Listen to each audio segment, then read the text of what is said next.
All right, I got another one for you guys today. I'm going to teach you how to create a frequency separation layer in Photoshop. This is going to help you with your retouching. So if you're retouching and you're not using a frequency separation layer, step up your shit because it's going to help you out a lot. All right, cool. So basically what a frequency separation layer is you are separating your texture from your tones and color. And what that's going to allow you to do is to adjust all the tones and color on your subject's face without actually affecting the texture. And that's gonna make it to where you don't get this very overdone, fake as fuck looking face when you're editing people's faces. So frequency separation layer all day. First step is you want to create two different layers. So I'll hit Command J and Command J again. And I'm gonna name the bottom layer tone, and I'm gonna name the top layer texture. So we have our texture and our tone layer. Then we're gonna select both of them, hit Command G to group them together. So now we have our grouped. You're gonna turn off your texture layer. You're gonna go to your tone layer and you're going to add a Gaussian blur to it. So you can go to Filter, Blur, Gaussian Blur. And then what we're gonna do is bring it all the way over to the end. And you wanna basically bring this blur up to where the texture goes away. So you could check this little window right here and see all the texture. So we'll just grab this little area right here. So we see that there's texture here. So we just want to slide this over to the right ever so slightly until the texture goes away. We're getting pretty close. And yeah, okay, cool. So around 7. We'll just stick with 7. 7's gonna be good. So press OK, and then that sets it for that layer. Then what you wanna do is turn on your texture layer, make sure it's selected. Then we're going to go to Image, Apply Image. And what we're gonna do here is we wanna make sure that the layer that we're affecting is the tone layer. So just the tone layer. Your channel is set to RGB. And your blending mode is subtract, because basically what we're gonna do is we're gonna take all the information that was on that bottom layer and subtract it from this top layer so that all the tones are gone and all you have left is texture. So subtract, and then make sure that your scale is at 2 and your offset is at 128. There's a lot of technical bullshit that goes into that. You can look it up. I may make a video on it in the future, but just know 2 and 128, and that's all you need to know. That's all I knew for a long time before I actually understood why. So go ahead and do that. Then once that's done, press OK. And then you see this weird, very texturized layer. So what we're gonna do is we're gonna go over here to our blending mode and we're gonna change it from normal to linear light. So scroll down and select linear light. And now what this is gonna do is it's gonna take these two layers. So you have your texture on one. So if you get rid of that, it's just your tones. It's a very blurry layer.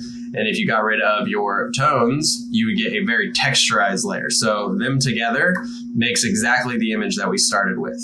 So from here, what you could do is there's a couple different ways of doing it. You can grab your lasso tool, which is one way that I've done it. This is very quick. You can select this, right? So select an area and make sure you're on your tone layer. So what you want to do is I have a quick key for Gaussian blur. So I hit Command P, or you can go to your Gaussian blur, and then you can just adjust this until you bring in a more seamless transition between the darker areas and the lighter areas within your tone, because that's all we're affecting here. So you just kind of play with this and be careful not to overdo it. So that's one way of doing it. And then basically you just kind of go through and select all these areas, create your Gaussian blur, and go through that way. So that's one way.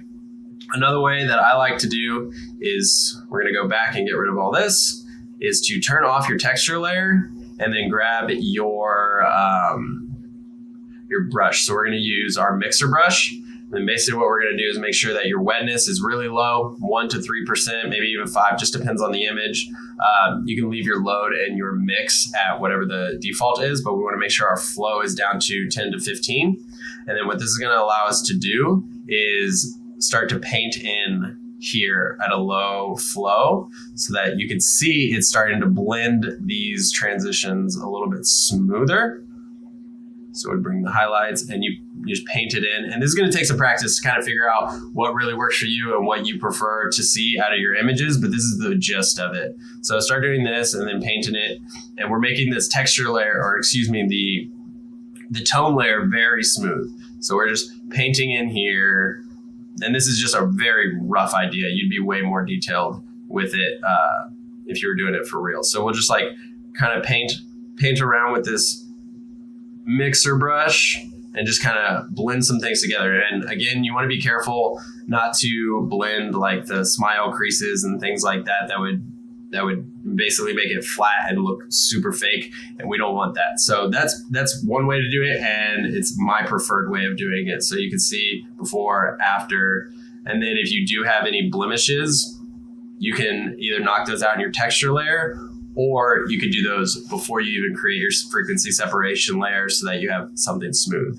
And one way of doing that is, let's just turn this off. Let's say we created a layer. So we'll hit Shift, Option, Command, N, and I'm using a Mac, so it's Option on the Mac.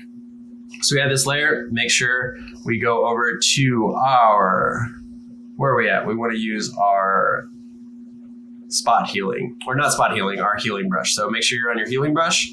Make sure this is selected to current and below, so it makes sure that you're selecting anything here and underneath this layer. And then we're going to turn on a black and white layer. So black and white, and then bring your reds down. Cool. So this brings out a lot of different textures. So if there's any blemishes, you'll see it. So again, this is something you'd want to do before. I did this backwards because I'm stupid. So anyways, so do this before. What you want to do is select the bottom layer, not the black and white layer. And then you can take your spot healing brush and select, and just go and clean up any of these blemishes. We'll just click on this and any blemishes that you see. And Saxon doesn't really have many blemishes. Homie's got perfect fucking skin. So not really a whole lot to do here, but you get the idea. So the black and white layer is going to allow you to see a lot more, so that you can go through and really clean up those blemishes. Then when you're done, you just delete that black and white layer. You're left with this, right? So blemishes go away, and then you can bring in your frequency separation layer. And that is pretty much it. You can play around with a couple different ways of doing it.